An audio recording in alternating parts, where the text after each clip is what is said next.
or something at the tombs or cemetery. It's only place, only time people do that way.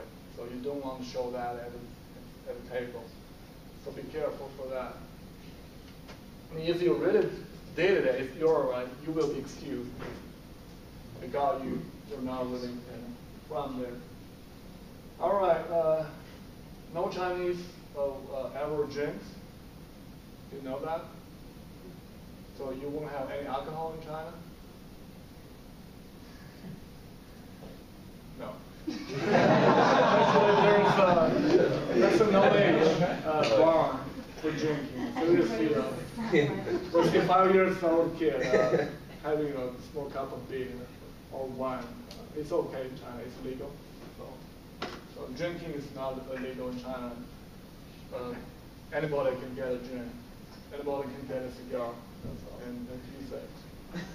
But so I know you guys, most of you guys are drinking beer, but drink it in the way you would do it in because you represent the U.S. right and also urban and building science, so you don't want to destroy your image as American or the country. So yes.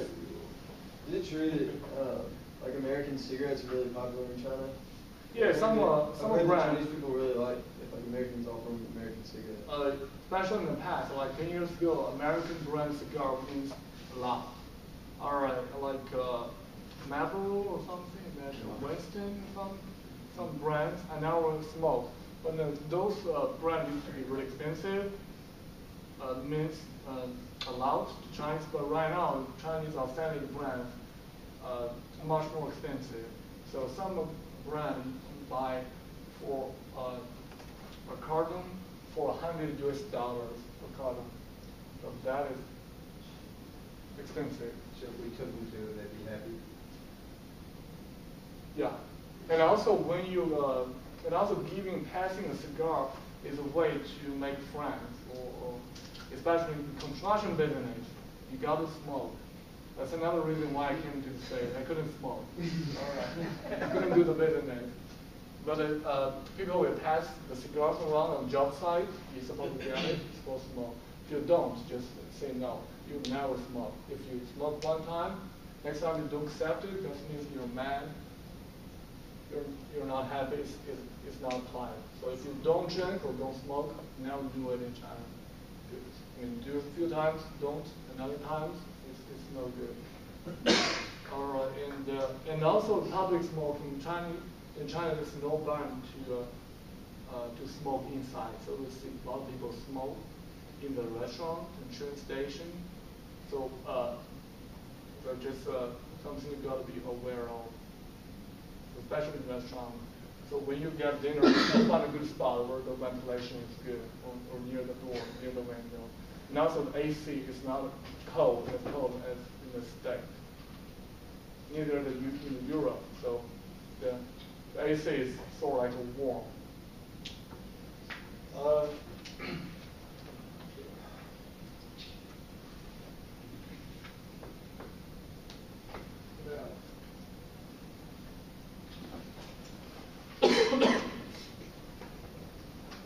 A few other things we learned in China from the past trips. One was many Chinese people are really friendly. Most of them really friendly. If you got lost, all right, you can ask anybody on the street for directions. The problem is most people don't speak English. All right, they would do their best to help you, but sometimes there could be misunderstanding. They could show you a wrong way. So they're nice. They're nice and willing to help. But make sure if you find people, young people, sometimes they will speak English. So find somebody who speaks English, then ask direction. The same thing for asking help. And also a lot of Chinese friendly, and most of them just want to practice their English with you guys. So, but sometimes the people would take advantage of you guys, like they're trying to sell you some stuff. You will see that a lot in China, especially a lot of people on the street will sell you some Rolex watches. All right. big brands, the luxury stuff, they're fake. So don't buy it. And pocket taker or something like that, right? Is could be considerable in some tourist place in big cities. So if you get a wallet or some important stuff, put it in a patch. So I would recommend you guys to buy some travel patch, like some small bag you can get, right? Put that in your shirt, inside your shirt, and in front of you. Don't put your big wallet, especially the big checkbook, in the back pocket. Yeah, it's pretty easy to be targeted and stolen. But we have been really fortunate in the past two trips.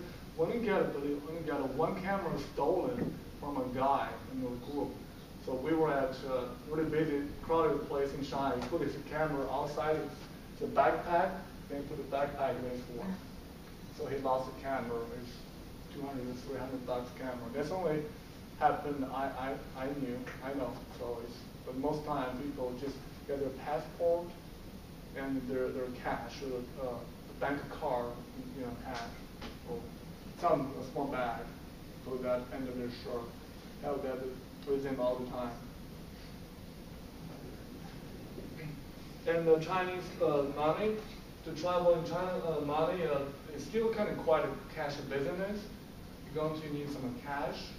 It's still relatively inexpensive in China. You can cash out $100 US to get 600 Chinese yuan. You can do that for a week or even more, depending on what you eat. So food is cheap? Yes. Food is really cheap. Most of food is really cheap. Service is cheap as well. And but don't eat on the street. All right, only eat at a restaurant with a group. So it's some friend of you. And what about like tipping at a restaurant? No tipping. No tipping? No tipping, no tipping at all.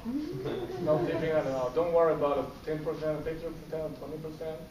Don't tip at all. Even if you got outstanding surveys, they give them a service because they're supposed to.